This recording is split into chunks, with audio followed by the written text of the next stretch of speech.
Selamat pagi pemirsa. Serangkaian pertemuan empat mata antara Presiden Joko Widodo dengan calon Presiden nomor urut 2 Prabowo Subianto dan dua ketua umum partai pengusung Prabowo dalam 3 hari belakangan tidak pelak mengipasi bara isu keberpihakan Jokowi. Itu karena pertemuan-pertemuan itu dilakukan tepat menjelang debat ketiga Pilpres 2024. Setelah bertemu Prabowo pada Jumat malam, Jokowi mengajak Ketua Umum Partai Golkar Airlangga Hartarto sarapan dan berolahraga bersama Sabtu pagi. Kemudian giliran Ketua Umum PAN Zulkifli Hasan yang dijamu makan siang di Istana Bogor pada hari Minggu. Pada malam harinya digelar debat yang menampilkan para capres yang difasilitasi KPU RI. Orang bisa bilang pertemuan itu wajar karena Prabowo, Airlangga, dan Zulkifli adalah menteri-menteri kabinet Jokowi. Hanya bincang-bincang seorang atasan dengan bawahannya. Apa salahnya? Pemirsa, inilah editorial Media Indonesia di hari ini, Senin 8 Januari 2024, dengan tema Nyatakan Saja Berpihak Pak Presiden. Bersama saya Leonard Samosir. Dan Anda semua para pemirsa juga bisa ikut menyatakan pendapat Anda nanti dengan menelepon nomor telepon 021 583 99 100. Dan pemirsa, pagi ini telah hadir bersama saya, anggota Dewan Redaksi Media Group, Jaka Budi Santosa. Mas Jaka, selamat pagi. Selamat pagi. Sehat-sehat, Mas? Sehat, alhamdulillah. Sudah makan pagi, makan siang, atau makan malam? Tidak termasuk saya ajak ya, belum ya? Kan saya juga bukan presiden ya. Kita akan bicarakan soal sesuatu yang kalau kata teman saya, kalian ini mengada-ngada. Itu kan hanya makan malam biasa atau makan siang atau makan apapun katanya. Cuma sebelum kita bahas itu, Mas Jaka, kita akan lihat dulu beberapa berita yang diperhatikan Media Indonesia untuk hari ini. Yang pertama, ini adalah headline Media Indonesia untuk hari ini.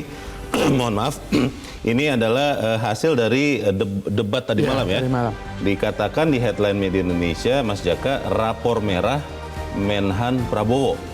Kenapa dibilang rapor merah nih? Ya kalau nilainya 5 itu kan merah. Kita sekolah kan. Kalau kita terima rapor terus nilainya 5 kan berarti ada tinta merah di situ. 5 dari 10 kan? 5 dari 10. Skalanya 10 ya. Ya, dan itu kan yang diberikan Pak Ganjar ke Pak Prabowo untuk menilai kinerja Kemenham di bawah Pak Prabowo. Itu yang ditanyakan oleh Pak Anies, kemudian Pak Ganjar balik bertanya kepada Pak Anies. Kalau Pak Anies memberikan nilainya berapa? Dia bilang 11. Dari 100? 11 tapi dari 100. Kalau skalanya 10, 1 sampai 10 berarti ya 1 kan? 1,1. 10%-nya ya? Jadi lebih buruk. Tapi ini penilaian dari kedua kandidat capres dan mereka mendasarkan penilaian itu terhadap data-data yang disampaikan dalam debat. Ada datanya ya? Ada, pada Pak Anies juga menyampaikan data-data, Pak Ganjar juga menyampaikan data-data.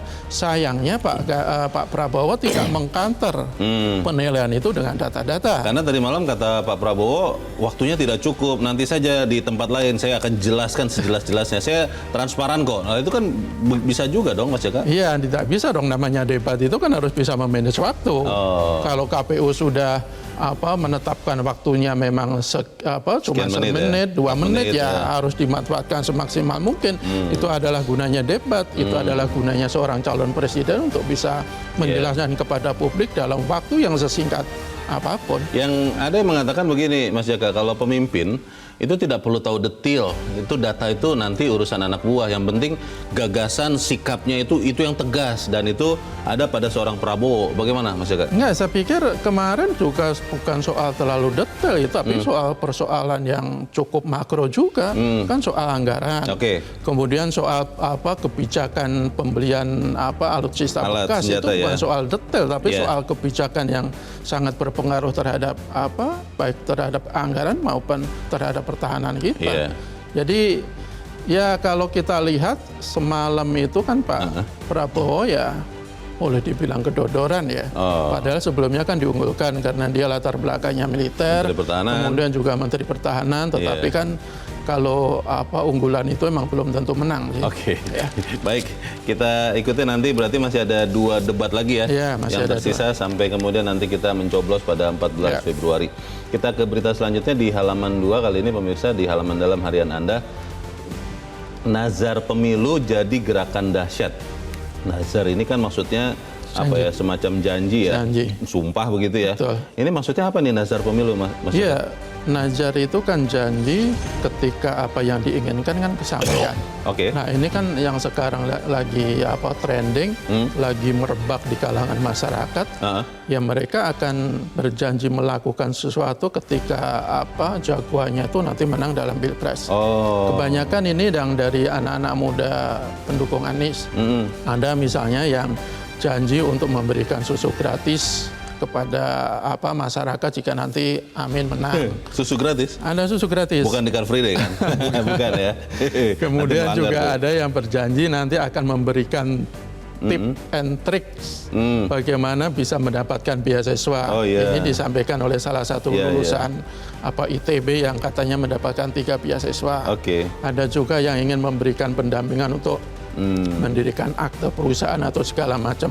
Ini najar-najar yang bagus dan saya pikir sebuah gerakan yang organik dari kalangan masyarakat. Ini beneran organik atau jangan-jangan ada yang menggerakkan ini Mas Jaka dibilang aja organik? Kan? Kalau kita lihat sih trennya ini benar-benar dari real ya. Karena kalau kita lihat fenomena kemarin seperti ada desakan Anies, kemudian juga viral bubble Anies segala macam itu kan ada indikasi yang sangat kuat bahwa itu betul-betul murni real, tidak ada rekayasa. Dan yang paling penting najar boleh tapi jangan najar yang nggak masuk akal. Yang masuk akal dan yang buruk.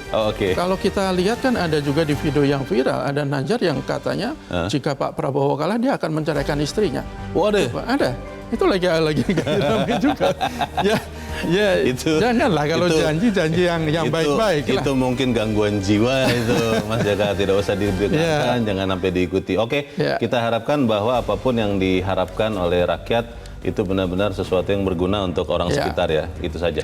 Kita tinggalkan berita itu, kita ke halaman 3 pemirsa di kolom pemilu 2024. Ini ngeri-ngeri nggak sedap ini Mas Jaka, legitimasi pemilu dipertaruhkan. Kenapa ini jadi kemudian masalah legitimasi pemilu jadi dipertaruhkan Mas Jaka? Ya ini kan dari hasil diskusi launching penelitian titik rawan dan peta kecurangan pemilu ya. Kalau kita lihat kan legitimasi pemilu itu bisa dikatakan legitimate ketika dia berjalan dengan sesuai ketentuan, dengan jurdil, dengan adil, dengan fair play, netral, tidak ada kecurangan atau paling tidak sangat minim kecurangan. Tetapi kalau ada indikasi bahwa akan ada kecurangan yang sangat masif, akan ada struktur sistematis dan masif, yaitu legitimasinya akan dipertaruhkan. Dan kecurangan-kecurangan itu kan sudah mulai nampak ya dan terang benderang secara telanjang. Kalau kita lihat ada yang ASN yang seharusnya netral, tetapi mengungkapkan secara pakai video ya? Pakai video. Satpol PP itu kan? Iya, yang di Garut itu mengungkapkan terang-terangan mendukung cawapres Gibran. Itu kan sebuah pelanggaran yang sangat terbuka dan ini betul-betul mengancam legitimasi. Kemudian juga adanya surat suara yang sudah tercoblos di Taiwan ya, kalau tidak salah ya. Kemudian juga banyaknya yang terungkap dengan bagi-bagi uang itu yang sudah terungkap, yang tidak terungkap saya yakin lebih banyak lagi. Dugaan penyerangan juga ya, ini bahaya. Dugaan penyerangan juga ya, meskipun waktu itu juga ada pemicunya. Alasan pemicunya dari TNI ya, bahwa karena katanya suaranya berisik. Betul. Suara knalpot. Tapi saya pikir apapun pelanggaran dan kecurangan yang sudah mulai nampak dan makin masif, makin telanjang, makin terang benderang ini harus betul-betul kita waspadai dan kita hentikan. Baik. Itu menjadi penting soal legitimasi itu karena ini mengantarkan kita ke editorial pemirsa dan Mas Jaka. Pertanyaan orang adalah ini sebetulnya benar tidak sih bahwa pemerintah itu masih netral? Makanya editorial pada pagi ini diberi judul nyatakan saja berpihak Pak Presiden. Ini saya terus terang agak heran juga dengan judul ini Mas Jaka. Bukankah semua kita masyarakat Indonesia, rakyat Indonesia 280 juta kurang lebih sudah tahu bahwa sebenarnya arahnya itu sudah jelas begitu loh. Karena toh ada anak kandungnya. Bagaimana Mas Jaka? Iya, tapi kan dalam berbagai kesempatan kan Pak Jokowi selalu menyatakan dia netral. Dalam sebuah kesempatan di Hari Santri kalau tidak salah dia bilang katanya mendukung semua calon. Termasuk Anies Baswedan yang ada tuh ya? Ada. Tetapi kalau kita lihat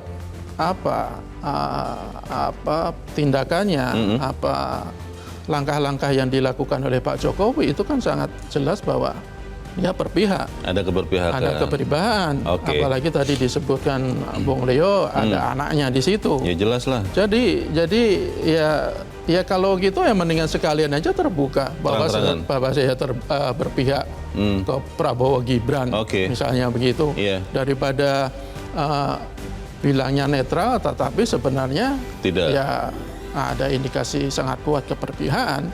Jadi ya antara kata dan perbuatan harusnya benar-benar selaras. Soal nanti apakah itu akan menjadikan legasi yang sangat buruk ya. Itu adalah risiko yang harus dia tanggung. Ada dua pernyataan Presiden yang saya ingat betul, Mas Jaka, terkait dengan keberpihakan ini. Yang pertama, bahwa tugas orang tua adalah merestui anak.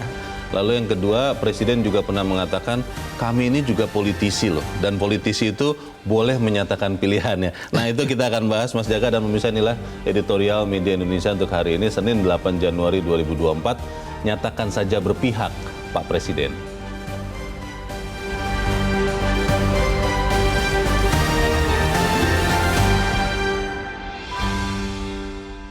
Nyatakan saja berpihak, Pak Presiden.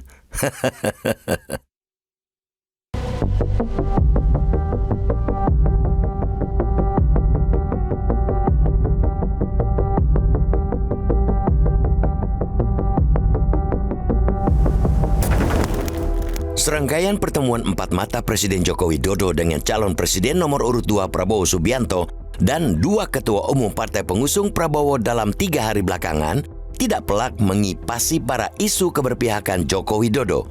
Itu karena pertemuan-pertemuan tersebut dilakukan tepat menjelang debat ketiga Pilpres 2024. Setelah bertemu Prabowo pada Jumat 5 Januari malam, Jokowi mengajak Ketua Umum Partai Golkar Airlangga Hartarto sarapan dan berolahraga bersama Sabtu pagi. Kemudian giliran Ketua Umum Partai Amanat Nasional atau PAN, Zulkifli Hasan yang dijamu makan siang di Istana Bogor kemarin. Pada malam harinya, digelar debat yang menampilkan para capres yang difasilitasi KPU RI.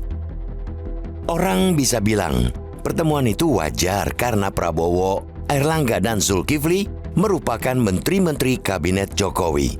Hanya bincang-bincang seorang atasan dengan bawahannya. Apa salahnya? Bila demikian, memang tidak ada yang salah. Akan tetapi, pertanyaannya bukan itu. Melainkan, benarkah pertemuan tersebut terkait tugas negara ataukah pembicaraan konsolidasi pemenangan Prabowo? Mahfud MD selaku Menko Politik, Hukum, dan Keamanan tidak diajak. Padahal pembicaraan dengan Zulkifli disebut juga mengenai penyelenggaraan pemilu yang jujur dan adil. Begitu pula dengan Menko Pembangunan Manusia dan Kebudayaan PMK, Muhadjir Effendi. Sedangkan pembicaraan dengan Airlangga turut membahas bantuan sosial atau bansos. Tidak jelas apa yang dibicarakan Jokowi dengan Prabowo. Namun, lagi-lagi bila menyangkut tugas negara, artinya tidak jauh-jauh dari soal pertahanan negara, termasuk pengadaan alutsista. Itu memang ranah tugas Prabowo selaku Menteri Pertahanan. Baru-baru ini, Kemenhan membatalkan pembelian jet tempur bekas karena fiskal tidak mendukung. Jika itu yang dibicarakan, akan menjadi sangat wajar pada pandangan publik kalau Menteri Keuangan Sri Mulyani Indrawati diajak makan pula. Sinyal-sinyal keberpihakan Jokowi kepada Prabowo dalam Pilpres sudah hadir sejak pertengahan 2023. Sinyal itu menguat ketika putra sulung Jokowi, Gibran Rakabuming Raka, menjadi cawapres Prabowo. Prosesnya pun dimuluskan oleh cawe-cawe sang paman di Mahkamah Konstitusi. Sesungguhnya, Presiden berpihak itu boleh-boleh saja. Undang-Undang Nomor 7 Tahun 2017 tentang Pemilu Pasal 281 mempersilahkan Presiden seperti juga Menteri untuk ikut berkampanye. Namun, ada syaratnya. Harus cuti dan tidak menggunakan fasilitas negara. Kita bisa garis bawahi, larangan memakai fasilitas negara. Tentu amat sangat tidak etis menggunakan fasilitas negara untuk kepentingan pemenangan pasangan calon dalam segala situasi. Malah, hal itu bisa masuk kategori korupsi bila bukan merupakan pelanggaran pemilu. Alih-alih tegas menyatakan berpihak dan menjalankan sikapnya itu dengan ikut kampanye, Joko Widodo berulang kali menyatakan bersikap netral. Dalam salah satu kesempatan, Joko Widodo bahkan tegas menyatakan menolak menjadi juru kampanye karena khawatir dianggap cawe-cawe. Lain di bibir, lain di perbuatan. Walau berkata netral, sikap dan langkah Joko Widodo telah memberikan sinyal-sinyal keberpihakan kepada pasangan Prabowo Gibran. Joko Widodo memilih bergerak di ruang abu-abu dan membiarkan publik menafsirkan sikap dan langkahnya. Dampaknya tensi politik memanas karena menyeruakkan perdebatan-perdebatan tentang keberpihakan presiden. Publik pun sulit memantau potensi penyalahgunaan fasilitas negara di balik agenda-agenda presiden karena tersamarkan oleh tugas negara. Disengaja atau tidak, Joko Widodo sama saja berupaya mengelabui publik. Ketimbang bolak-balik berucap netral tapi nyatanya berpihak, sekalian saja Pak Presiden menyatakan dukungan. Tidak usah main tanda-tanda. Republik ini tidak akan kehilangan Anda sebagai sosok negarawan yang berpijak di atas kepentingan semua golongan, partai, dan rakyat.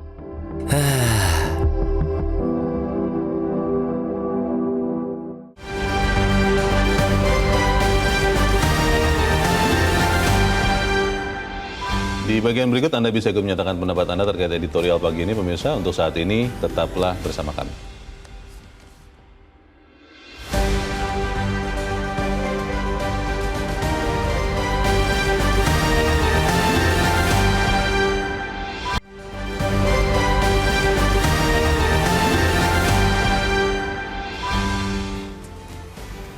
Terima kasih pemirsa, Anda masih bersama kami di Editorial Media Indonesia. Dan sekarang sebelum kita lanjutkan diskusi kita, Mas Jaka, kita mau bertanya dulu. Saat ini kita sudah tersambung lewat saluran telepon dengan pengamat politik yang pernah menjabat sebagai Duta Besar Indonesia untuk Tunisia, Profesor Ikrar Nusa-Bakti. Prof. Ikrar, selamat pagi. Selamat pagi, Bung Leonard. Ya, Prof. Ikrar, kalau saya terus terang sudah meyakini ya, bahwa memang Presiden saat ini punya keberpihakan kepada salah satu paslon. Logika sederhananya adalah salah satu wakil presiden adalah anak kandungnya sendiri. Tapi pertanyaannya adalah begini, Prof. Ikrar, apakah memang seorang presiden yang masih aktif itu memang boleh berpihak? Karena di kesempatan yang lalu Presiden Jokowi pernah mengatakan kami ini juga politisi loh, boleh punya pandangan politik. Atau memang tidak boleh selama dia masih menjabat? Bagaimana, Prof? Kalau menurut saya yang kedua tadi ya, sebetulnya seorang presiden yang masih menjabat itu harus kita buat undang-undangnya, itu tidak boleh mengajukan istri ataupun anak ataupun pokoknya ke samping satu ini kemudian ke kiri kanan juga ya. Satu itu kerabatan itu dan dulu ada undang-undang mengenai pemilihan kepala daerah yang ada pasal mengenai itu, cuma kan itu dianulir sama MK ya karena dianggap tidak demokratis. Padahal menurut saya itu demokratis. Anda bisa bayangkan kalau misalnya seorang presiden yang masih menjabat itu kemudian anaknya menjadi calon wakil presiden atau calon presiden, dia pasti akan menggunakan kekuasaan dia ya untuk mempengaruhi elektabilitas dari anaknya. Jadi kalau misalnya masyarakat ya berharap presiden akan netral seperti janjinya, itu sama juga mereka mimpi di siang hari bolong yang nggak akan menjadi kenyataan. Gitu. Oke, Prof. Ikrar, ini kan menjadi bahaya besar untuk demokrasi kalau kemudian ada pejabat, bahkan ini orang nomor satu ya, yang diduga berpihak sehingga kemudian seperti yang Anda katakan tadi menggunakan semua kekuatan untuk mendukung paslon yang dia dukung. Ini bagaimana kemudian sistem kita, sistem negara kita bisa meredam itu atau bisa meminimalkan kecenderungan penyalahgunaan kekuasaan ini, Prof? Ya, kalau saya sih tegas aja ya bahwa kalau kita ingin presiden ini tidak akan berlanjut, ya kita jangan milih paslon yang kemudian didukung oleh presiden. Kenapa demikian? Sebab kalau ini lolos di dalam pemilu 2024 ini akan diikuti oleh presiden-presiden yang lain ya, yang nanti akan menang dan dinasti politik semacam ini khususnya di keluarga Jokowi bukan tidak mungkin terjadi ya. Apalagi Anda tahu dia bukan cuma masang anak sulungnya, ya, anak bungsunya juga sekarang jadi ketua partai, kemudian nanti menantunya juga bukan mustahil akan jadi calon gubernur, dan itu kalau kemudian itu berderet misalnya 3 kali aja, atau kemudian nanti cucunya juga bukan mustahil juga akan bisa dicalonkan jadi pejabat, bukan mustahil kalau memang jabatan tertingginya itu adalah di tangan dari dirinya dan kemudian nanti ke anaknya dan juga nanti mungkin ke mantunya atau ke anak bungsunya dan seterusnya dan seterusnya. Dan Anda juga tahu ya. Kalau kemudian kita sekarang masih bisa tidak berharap kepada seluruh aparatur baik sipil maupun militer dan Polri ya, bahwa mereka bisa memisahkan mana perintah kepada mereka, perintah dari seorang kepala negara dan perintah dari seorang politisi yang kemudian politiknya bukan politik negara. Kita masih bisa berharap ada yang berani menolak perintah itu tidak, Pak Ikrar?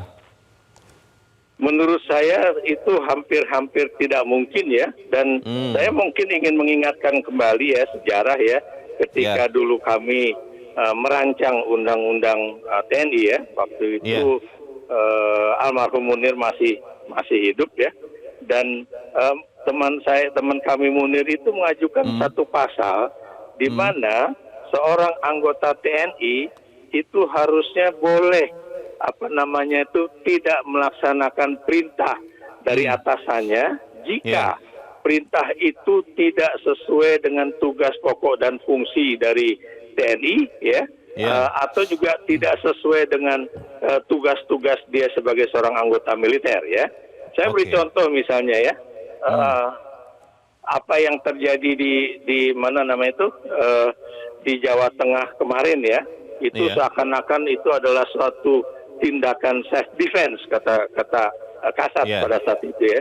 Pertanyaan saya, memang tentara-tentara yang ada di barak itu merasa bahwa mereka itu diserang ya, atau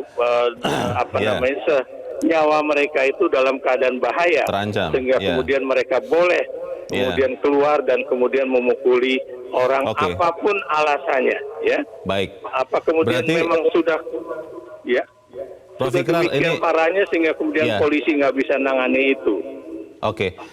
Saya mau memungkas apa yang Anda sampaikan kepada kita, bahwa untuk dalam tanda petik melawan kecenderungan menyalahgunakan kekuasaan untuk politik praktis, maka rakyat bisa memilih yang lain, bukan yang di-endorse, yang diduga dengan penyalahgunaan kekuasaan. Begitu ya Pak Ikrar ya? Betul ya. Saya bukan berkampanye politik dalam artian negatif ya, tapi kita menggunakan nalar sehat saja lah ya. Bagaimana akibatnya bagi masa depan demokrasi kita gitu. Dan kemudian bagaimana seorang nomor 1 di Republik ini kemudian memberikan suatu presiden-presiden yang buruk bagi masa depan demokrasi kita, dan juga contoh-contoh yang buruk pula ya. Ini dramaturgi ini akan terus berlangsung ini. Maksudnya presiden ngomong apa di depan umum, tapi di belakang dia melakukan apa. Saya beri contoh kemarin, TV Anda kan juga menyiarkan, saya beri contoh misalnya bagaimana di running testnya itu bahwa Zulfas ya, ini Zulkifli Hasan ya sebagai Menteri Perdagangan dan juga Ketua Umum PAN menyatakan dengan terbuka bahwa dia memang membahas dengan Presiden mengenai kampanye ya pemenangan Prabowo Gibran. Apa artinya itu? Itu kan terbuka. Gitu. Kita harapkan walaupun mungkin harapan ini susah terpenuhi, tapi saya masih berharap Prof. Ikrar bahwa para pemimpin negara kita ini masih ingat sumpah atau janji jabatannya untuk melayani rakyat. Masih bisa mungkinnya kita berharap itu, Pak Ikrar? Iya. Baik. Terima kasih Profesor Ikrar Nusa Bakti sudah mencerahkan kami pagi ini. Selamat pagi, Pak Ikrar.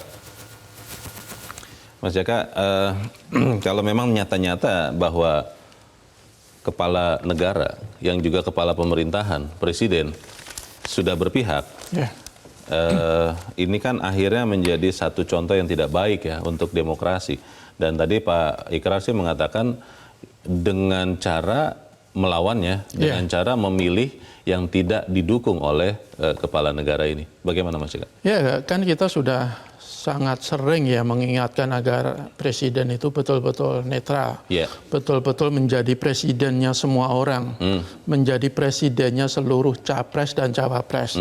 Tetapi faktanya kalau kita lihat perkembangan itu kan hanya dalam bentuk ucapan, dalam tindakan kan lain. Kemarin pertemuan dengan Pak Prabowo, dengan Pak Airlangga, dengan Pak Zulhas, itu kan sulitlah untuk kita membantah bahwa itu hanya semata-mata untuk hubungan antara presiden dengan menteri. Kita ada indikasi yang sangat kuat bahwa itu ada juga dengan kaitan antara untuk pilpres lah ya. Untuk pilpres. 2024. Kalau kemarin tadi Pak Ikrar dia bilang tidak hanya membahas, kalau pernyataannya Bang Zulhas itu dia bilang dia lapor. Lapor ke Pak Jokowi bahwa kampanye bahwa Prabowo Gibran itu mendapat sambutan yang sangat antusias. Lapor bukan kinerjanya sebagai Menteri Perdagangan, bukan ya? Iya, bisa jadi dia lapor juga soal Menteri Perdagangan, tapi juga soal kampanye Prabowo Gibran. Terus ada hubungannya? Apa hubungannya? Kalau tidak ada kaitan bahwa presiden itu terkait secara tidak langsung dengan pencapresan, ya buat apa lapor? Kemudian ada Pak Airlangga juga menyatakan katanya ada pembicaraan soal pilpres, tetapi katanya rahasia. Apa? Ini dalam kapasitas apa? Sebagai ketua umum Partai Golkar atau sebagai menteri? Kemudian Pak Prabowo, kata ketua harian Gerindra, katanya juga bicara soal pilpres dan katanya kalau nanti dibuka semua orang bisa nyengir katanya. Nyengir. Nyengir itu gembira dong ya. Harusnya dibuka saja begitu ya.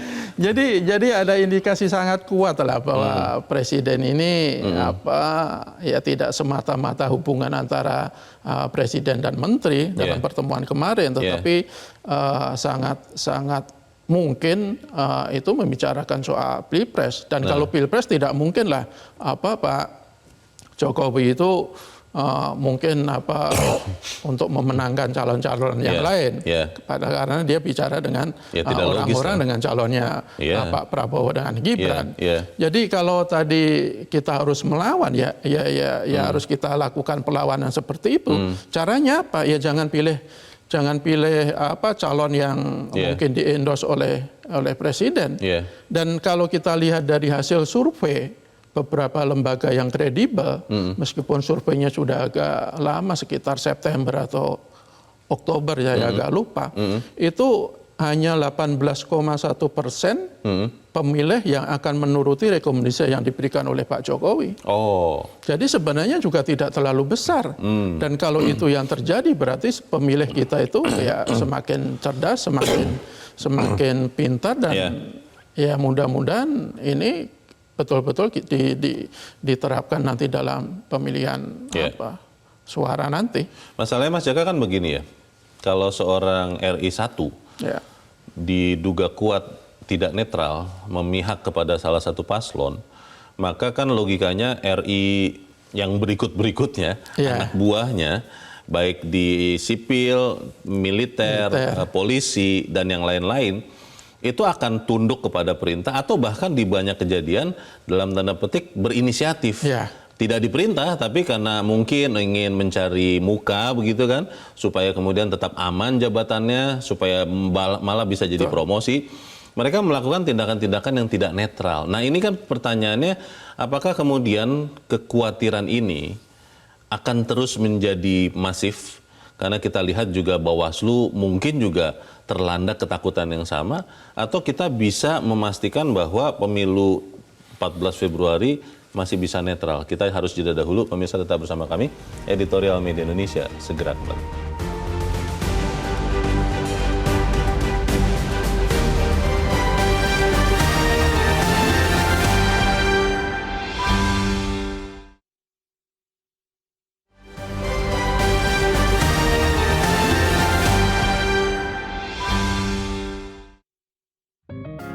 Media Indonesia mengajak Anda untuk mengakses fitur premium e-paper. Dengan sajian konten berbasis intelektual dan meneguhkan kebangsaan, Media Indonesia tampil dengan lebih dinamis melalui e-paper Media Indonesia yang dapat Anda akses kapan saja, di mana saja. Caranya mudah, download aplikasi Media Indonesia di Android atau ketik link epaper.mediaindonesia.com atau bisa scan QR code pada layar kaca Anda. Klik tab e-paper di bagian samping layar tablet Anda, daftarkan data diri, serta pilih paket berlangganan e-paper Media Indonesia sesuai dengan kebutuhan Anda. Nikmati juga bonus spesial tambahan 4 halaman rubrik fokus setiap hari. Semua bisa Anda dapatkan hanya di e-paper Media Indonesia. Untuk informasi lebih lanjut, hubungi customer service di nomor 0811 1201 2018 atau kunjungi media sosial @mediaindonesia. Media Indonesia, referensi bangsa. Terima kasih Anda masih bersama kami di Editorial Media Indonesia, dan sekarang waktunya kita, Mas Jaka, untuk mendengarkan dulu pendapat dari pemirsa Metro TV. Kita sudah terhubung dengan pemirsa Metro TV di Banjarmasin, Kalimantan Selatan.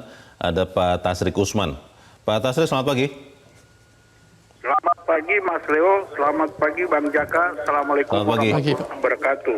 Waalaikumsalam warahmatullahi wabarakatuh. Bagaimana Pak Tasrik keberpihakan kepala negara nih Pak? Menurut Anda seperti apa? Ya, menurut hemat saya, sikap Presiden Jokowi dalam menghadapi Pilpres ini lebih bagus berterus terang saja, berpihak. Karena kalaupun Pak Jokowi mengatakan, saya istilahkan bahwa sikap Pak Jokowi tidak berpihak, itu saya analogikan sama dengan Pak Jokowi mengatakan air laut, rakyat nggak percaya. Asin ya, air laut asin itu rakyat nggak percaya. Karena apa? Karena anaknya langsung menjadi wakil gitu loh. Nah, saya melihat bahwa kemarin ada pertemuan yang dilakukan oleh Pak Jokowi di Istana Makan Siang dengan 3 capres. Itu kan mendinginkan suasana, Mas Leo, Bang Jaka.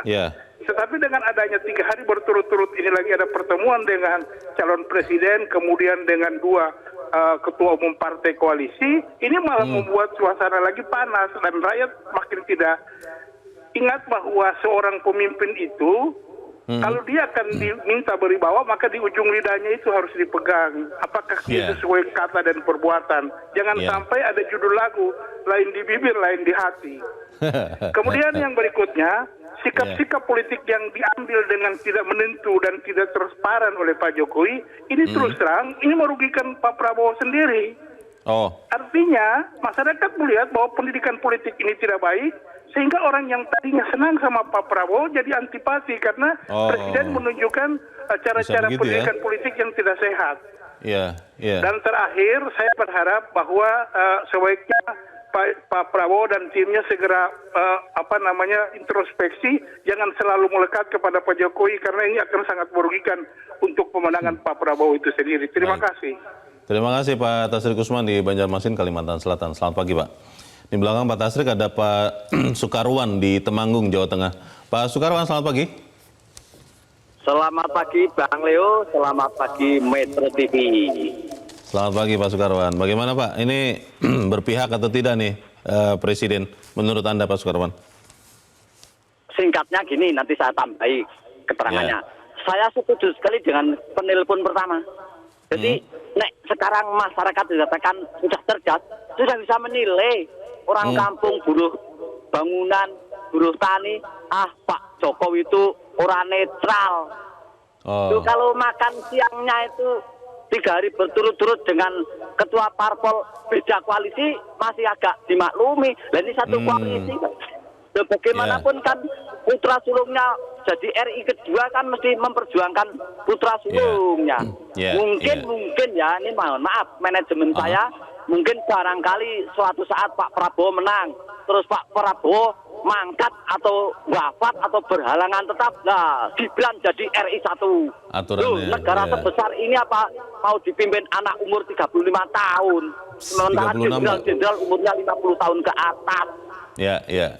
Biar Pak Jokowi sepak terjang seperti itu nanti blunder bagi Pak Prabowo.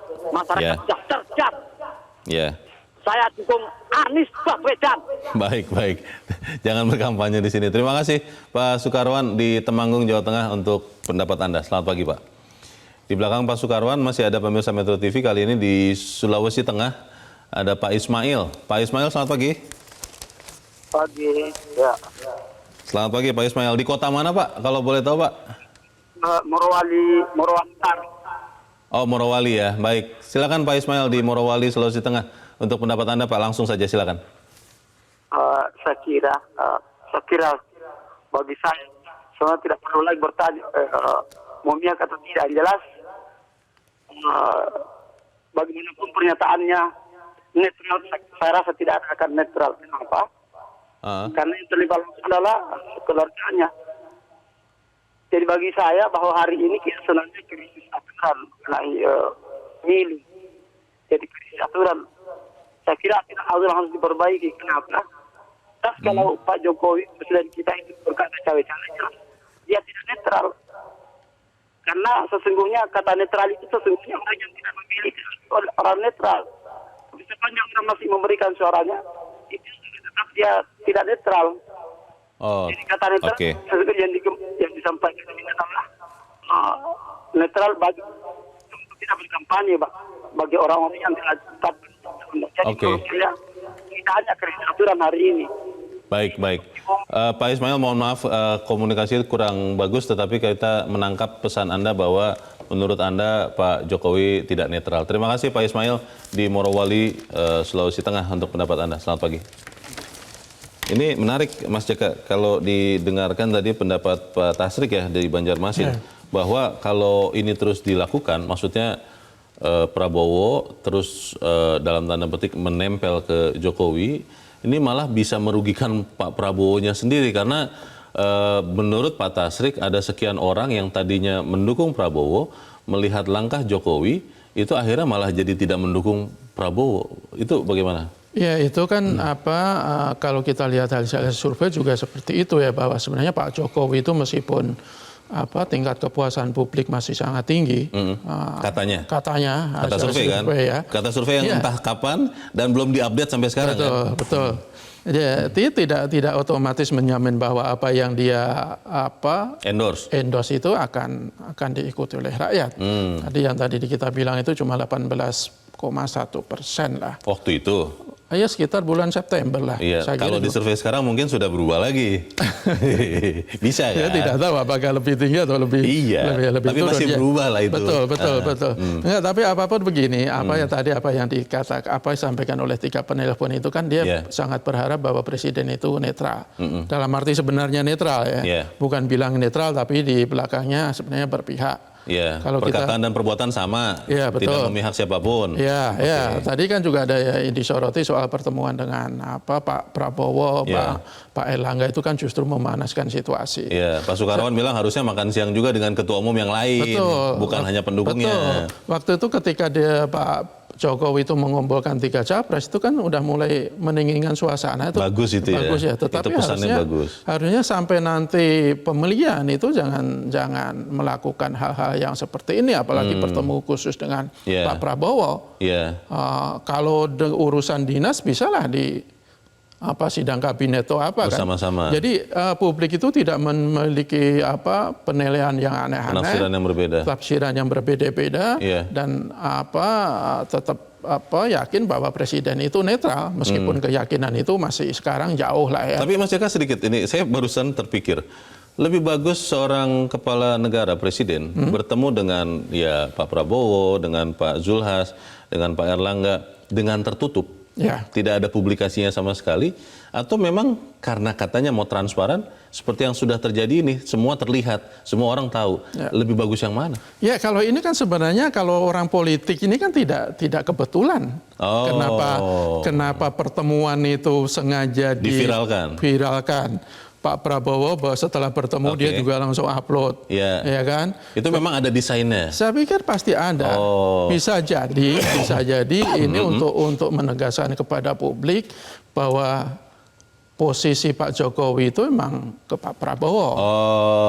Dengan harapan, dengan harapan dia bisa memenangkan satu putaran. Karena kan targetnya tuh satu putaran. Tetapi sampai sekarang kan hasil survei itu kan masih sekitar 4-3. Nggak bisa juga satu putaran. Sementara pemilu tinggal 1 bulan dan hampir pasti tidak bisa satu putaran. Bisa jadi juga ini sengaja dipublish, sengaja publikasikan ke publik karena kubu Pak Prabowo ini mulai agak panik lah katakanlah begitu. Karena kan hasil survei ini kan posisi Amin itu semakin naik kan. Jadi agak khawatir nih. Ya, jadi bisa jadi seperti itu. Makanya mereka sengaja mempublikasikan pertemuan Pak Jokowi dengan tujuan bahwa Pak Jokowi itu berada di belakang Pak Prabowo. Mempertegas.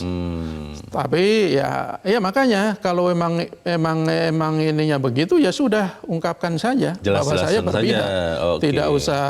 Tidak usah memberikan tanda-tanda yang sebenarnya sudah tidak terlalu ini lagi di tengah masyarakat. Tapi Mas pertanyaannya gini Mas Joko, kalau kemudian misalnya ya, walaupun saya sangat tidak yakin itu akan dilakukan, tapi katakanlah misalnya seorang Presiden Joko Widodo akhirnya declare, menyatakan terbuka, saya memihak kepada paslon nomor 02. Itu akan mengubah apa begitu? Maksud saya kan toh selama ini kita sudah melihat ada sinyalemen bahwa ketidaknetralan itu memang sudah terjadi, sedang bergerak untuk memenangkan yang di-endorse ya. Lalu kalau declare mengubah apa Mas Joko? Ya bisa jadi kan masih ada juga pemilih Duyang Jokowi yang juga belum menentukan pilihan. Cukup banyak juga. 30% katanya. Bisa jadi itu. Jadi mungkin asumsinya mereka menunggu pernyataan resmi atau sikap resmi dari Pak Jokowi. Asumsinya seperti itu. Tetapi kalau itu yang dilakukan berarti akan demokrasi kita akan semakin tidak menentu. Sebenarnya kan presiden, seorang pemimpin itu kan harus memberikan pesan-pesan yang bagus kepada rakyatnya. Betul, jadi contoh. Jangan pesan-pesan yang justru membuat rakyat ini pertama bingung, kedua juga akan merusak demokrasi. Kalau kita lihat mungkin secara tidak langsung ya ketidaknetralan dalam tanda kutip ketidaknetralan presiden itu kan didefinisikan atau ditanggapi secara berbeda di kalangan masyarakat. Kayak kemarin di Garut itu saya yakin ya salah satunya karena kenapa mereka berani berterus terang ya karena dalam tanda kutip ada merasa ada yang melindungi. Ada di atas angin. Ada yang di atas angin. Jadi tidak baguslah seorang kepala negara melakukan tindakan dengan seperti ini. Ya kalau itu sekali lagi udah sekalian aja.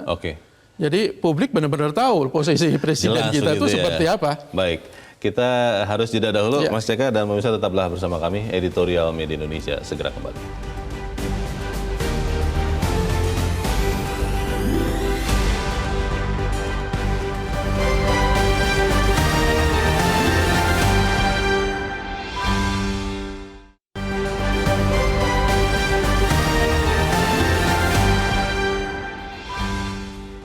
Terima kasih Anda masih bersama kami. Kita di bagian akhir diskusi kita pagi ini. Mas Joko, ada yang mengatakan bahwa sebetulnya ketika seorang politisi menjadi pejabat negara, maka kesetiaannya kepada partainya itu berhenti saat itu dan dia harus setia kepada negara.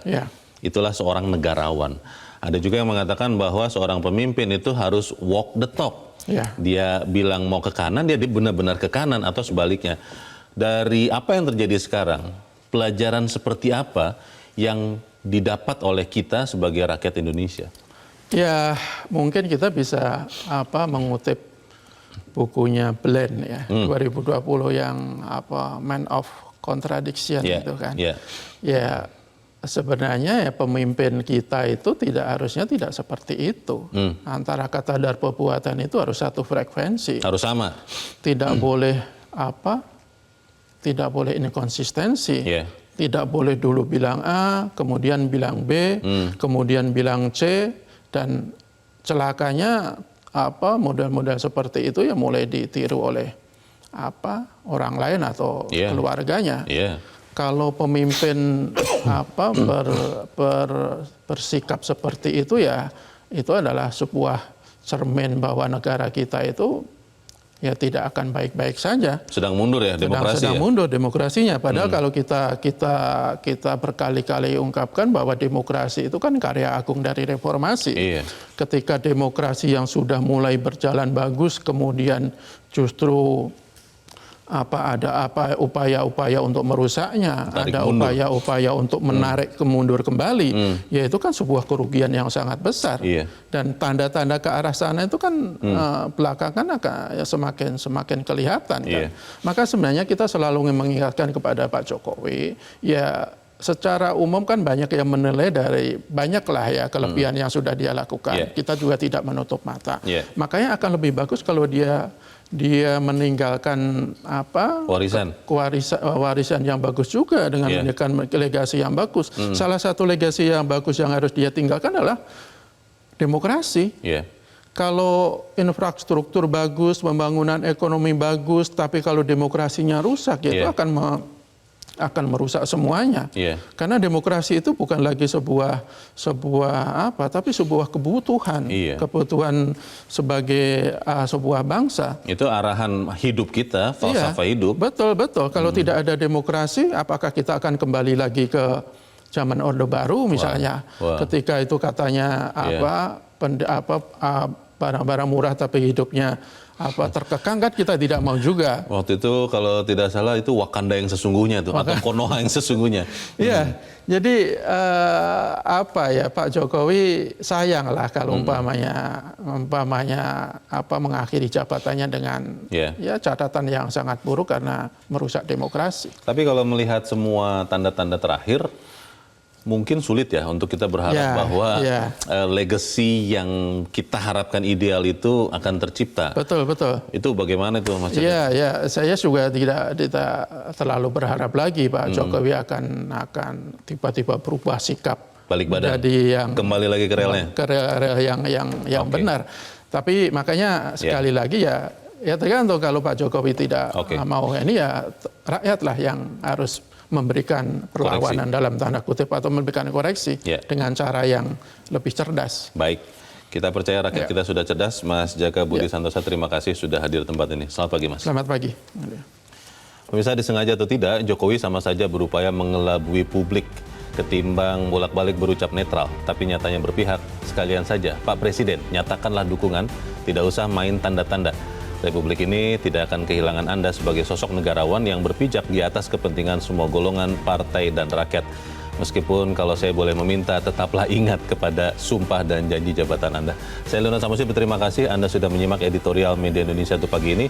Terus jaga kesehatan Anda, terus jaga nurani Anda. Selamat pagi, sampai jumpa.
Metro TV. Jelajahi cara baru mendapatkan informasi. Download Metro TV Extend sekarang.